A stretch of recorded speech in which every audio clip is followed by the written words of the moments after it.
इंद्राणी मुखर्जी एक media tycoon और एक सक्सेसफुल बिजनेस लेडी होने के साथ साथ एक कातिल मां।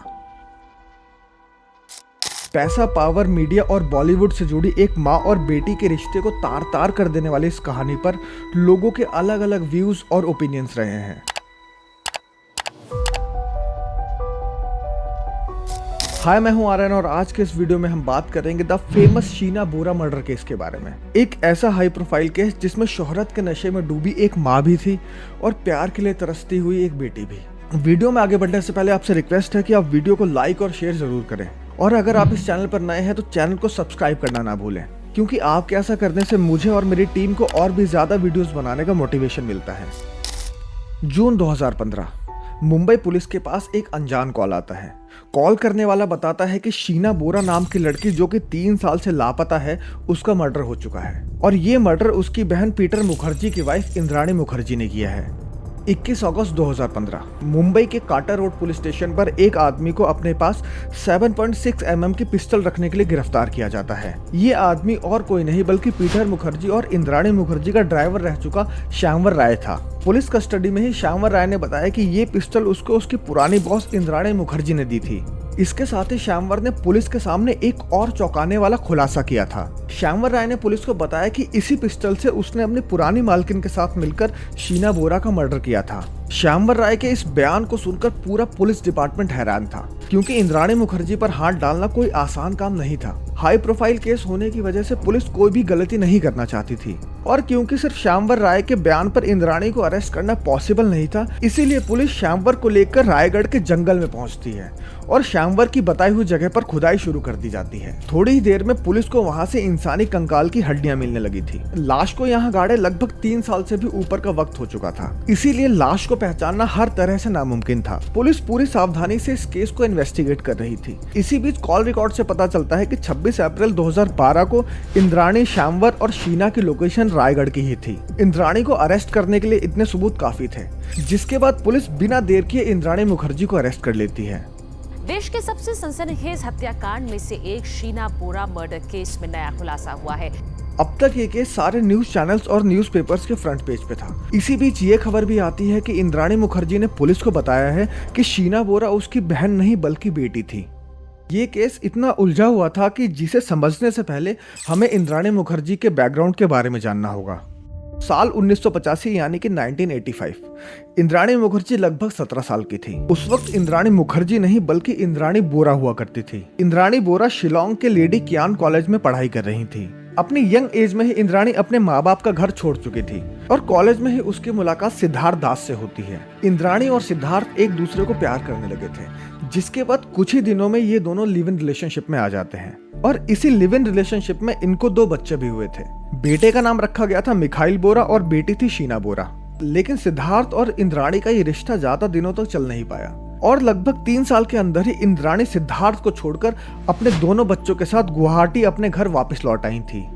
साल 1990 यानी कि 1990 इंद्राणी अपने दोनों बच्चों को अपने माता पिता के पास छोड़कर गुवाहाटी से कोलकाता आ गई थी। लेकिन वो अपने पेरेंट्स को वादा करके आई थी कि वो अपने दोनों बच्चों का खर्चा भेजती रहेगी। नौकरी की तलाश में इंद्राणी का सफर अलग अलग रास्तों से गुजर रहा था। इसी सफर में इंद्राणी की मुलाकात कलकत्ता के ही एक छोटे से बिजनेसमैन संजीव खन्ना से होती है। धीरे धीरे संजीव और इंद्राणी की नजदीकियां बढ़ने लगी थी और ये दोनों एक दूसरे से प्यार करने लगे थे और इस प्यार को शादी में बदलने में ज्यादा वक्त नहीं लगा था। इस शादी से इन दोनों को एक बेटी भी हुई थी और जिसका नाम विधि खन्ना रखा गया था। 1997 यानी कि 1997 में विधि के पैदा होने के बाद संजीव और इंद्राणी की फैमिली एक ढंग से पूरी हो चुकी थी। लेकिन शायद इंद्राणी इस स्मॉल हैप्पी फैमिली के लिए बनी ही नहीं थी। इंद्राणी ने आइनॉक्स सर्विसेज के नाम से कोलकाता में ही खुद की एक कंपनी स्टार्ट की, लेकिन इस कंपनी को बड़ा बनाने के लिए उसे मुंबई जाना था। अब इंद्राणी को कौन रोक सकता था। कुछ ही टाइम में इंद्राणी अपने पति संजीव खन्ना और बेटी विधि के साथ मुंबई शिफ्ट हो चुकी थी। मुंबई आकर इंद्राणी को लगने लगा था कि उसका पति संजीव खन्ना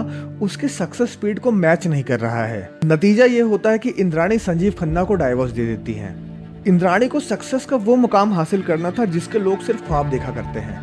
साल 2002 में इंद्राणी की मुलाकात मीडिया टाइकून और एक मशहूर टीवी चैनल के सीईओ पीटर मुखर्जी से होती है। पीटर मुखर्जी का स्टेटस पूरे हिंदुस्तान के मीडिया सर्कल में किसी राजा से कम नहीं था। कोई भी बड़ा इवेंट पीटर मुखर्जी के बिना अधूरा था। और इधर पीटर और इंद्राणी की नजदीकियों से इंद्राणी को भी सेलिब्रिटी स्टेटस मिलने लगा था। इसी बीच खबर आती है कि पीटर और इंद्राणी ने शादी कर ली है और इंद्राणी की बेटी विधि को पीटर ने अडॉप्ट कर लिया है। पीटर मुखर्जी की भी पहले से शादी हो चुकी थी और उसके 2 बेटे थे, राहुल और रॉबिन। पीटर से शादी करने के बाद इंद्राणी और पीटर ने आईएनएक्स मीडिया नाम की एक कंपनी शुरू की, जिसके बाद कभी भी इंद्राणी को पीछे मुड़कर नहीं देखना पड़ा।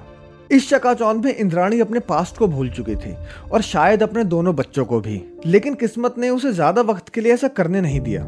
शीना बोरा और मिखाइल बोरा, जो कि इंद्राणी मुखर्जी के पहले बच्चे थे, वो दोनों गुवाहाटी से मुंबई आ जाते हैं और अपनी मां इंद्राणी मुखर्जी से पैसों की मदद मांगते हैं। अपने दोनों बच्चों को मुंबई में देखकर इंद्राणी के होश उड़े हुए थे, क्योंकि उसने अभी तक पीटर मुखर्जी को इनके बारे में नहीं बताया था और उसे डर था कि अगर ये बात पीटर को पता चल गई तो ये इंद्राणी और उसके करियर के लिए ठीक नहीं होगा। यहाँ पर एक माँ अपने बच्चों से डील करती है।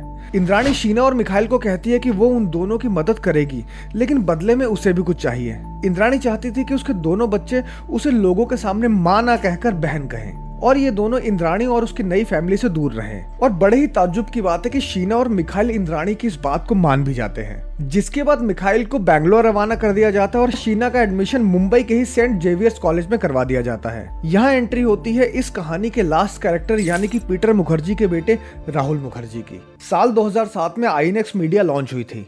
आईएनएक्स सर्विसेज इंद्राणी की छोटी सी कंसल्टेंसी वाली कंपनी अब एक बड़े मीडिया हाउस में कन्वर्ट हो चुकी थी, जिसके चेयरमैन थे मिस्टर पीटर मुखर्जी और इंद्राणी थी आईएनएक्स मीडिया की सीईओ। इसी मीडिया हाउस की एक पार्टी में शीना और राहुल की मुलाकात होती है और पहली मुलाकात में ही ये दोनों करीब आ जाते हैं। शीना और राहुल का अफेयर शुरू हो चुका था और धीरे धीरे शीना ने अपने लाइफ के सारे सीक्रेट्स राहुल मुखर्जी को बता दिए थे। यहाँ तक कि शीना ने राहुल को यह भी बताया था कि वो इंद्राणी मुखर्जी की बहन नहीं बल्कि बेटी है। दूसरी तरफ राहुल ने जब ये बात अपने पिता पीटर मुखर्जी को बताई तो पीटर ने इस बात को मानने से साफ मना कर दिया था। राहुल जान चुका था कि वो जिस लड़की से प्यार करता है वो उसकी सौतेली बहन है, लेकिन इन सब के बाद भी राहुल शीना से ही शादी करना चाहता था।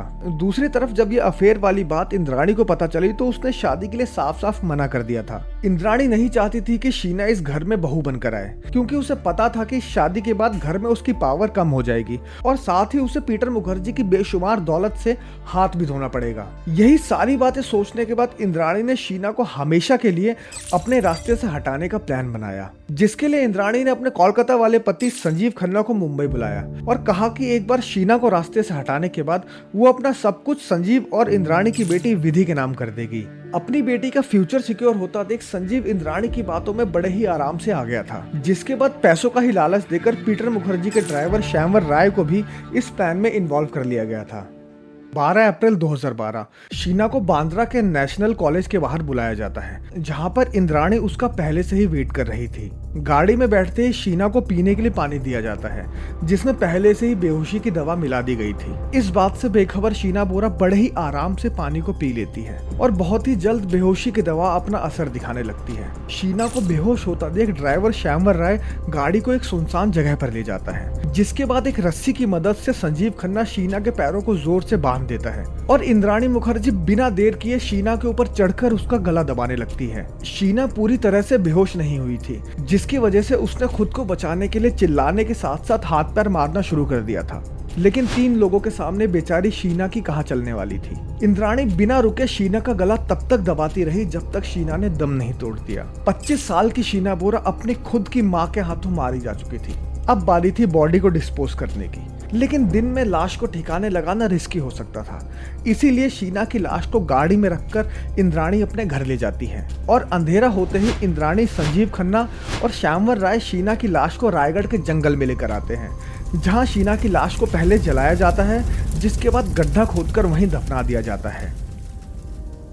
एक रिपोर्ट की माने तो शीना को मारने के बाद इंद्राणी का अपने बेटे मिखाइल को मारने का भी प्लान था, जिसके लिए ये तीनों मिखाइल के पास गए थे और उसे भी बेहोशी की दवाई पिलाई गई थी, लेकिन किस्मत से मिखाइल पर बेहोशी की दवा का असर नहीं हुआ था। इंद्राणी जानती थी कि अगर शीना एकदम से गायब हो गई तो लोगों को शक हो जाएगा, इसीलिए इंद्राणी ने अपना शातिर दिमाग चलाते हुए शीना के फोन से शीना बनकर शीना के बॉयफ्रेंड राहुल को मैसेज किया था कि अब वो उससे किसी भी तरह का कोई भी रिलेशन नहीं रखना चाहती है और वो उसे छोड़कर हमेशा के लिए जा रही है।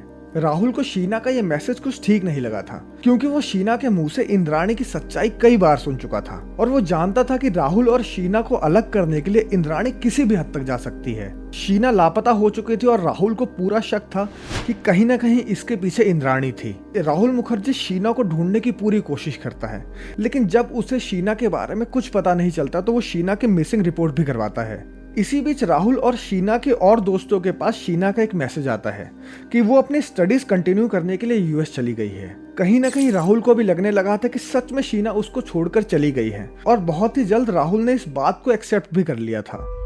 कुछ रिपोर्ट्स में यह भी कहा गया कि शीना अपने भाई मिखाइल के साथ मिलकर अपनी मां इंद्राणी को ब्लैकमेल करने लगी थी। ये दोनों इंद्राणी से मुंबई में एक बड़ा घर और पैसों की डिमांड करने लगे थे। कुछ रिपोर्ट्स में यह भी कहा गया कि आईएनएक्स मीडिया के कुछ शेयर्स शीना के नाम पर भी थे और जब शीना से ये शेयर्स वापस मांगे गए तो शीना ने साफ मना कर दिया था, जिसकी वजह से शीना बोरा मर्डर केस में पीटर मुखर्जी का नाम भी आया था। साथ ही पीटर और इंद्राणी पर मनी लॉन्ड्रिंग और स्कैम के कई चार्जेस भी लगाए गए थे। ये भी कहा गया कि शीना बोरा अपनी मां इंद्राणी से बदला लेना चाहती थी, जिसके लिए उसने पीटर मुखर्जी के बेटे राहुल मुखर्जी का इस्तेमाल किया था। इस केस में एक नया मोड़ तब आया जब साल 2022 में इंद्राणी ने जेल से सीबीआई को एक लेटर लिखा, जिसमें इंद्राणी ने बताया कि जेल में ही उसे किसी ने बताया है कि शीना जिंदा है और कश्मीर में है। जिसके बाद इंद्राणी ने एक और क्लेम किया कि उसके किसी जानने वाले ने शीना को गुवाहाटी एयरपोर्ट पर देखा है। सीबीआई ने इंद्राणी के इन सारे दावों को खारिज कर दिया था। साल 2023 इस केस के सभी आरोपी बेल पर बाहर हैं। पीटर मुखर्जी को साल 2020 में बेल मिल चुकी थी और इंद्राणी मुखर्जी को साल 2022 में। ड्राइवर श्यामवर राय इंद्राणी के खिलाफ सरकारी गवाह बन चुका है और संजीव खन्ना भी बेल पर बाहर है। जेल से बाहर आने के बाद आज भी इंद्राणी मुखर्जी का यही कहना है कि वो बेकसूर है, उसने शीना बोरा को नहीं मारा है। तमाम कहानियां, कई किरदार और बहुत सारे राजों के बीच आज 10 साल बाद भी ये नहीं पता है कि अगर शीना जिंदा है तो कहाँ है।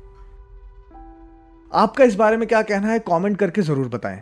और अगर आपको ये वीडियो अच्छी लगी हो तो वीडियो को लाइक, शेयर और चैनल को सब्सक्राइब करना ना भूलें।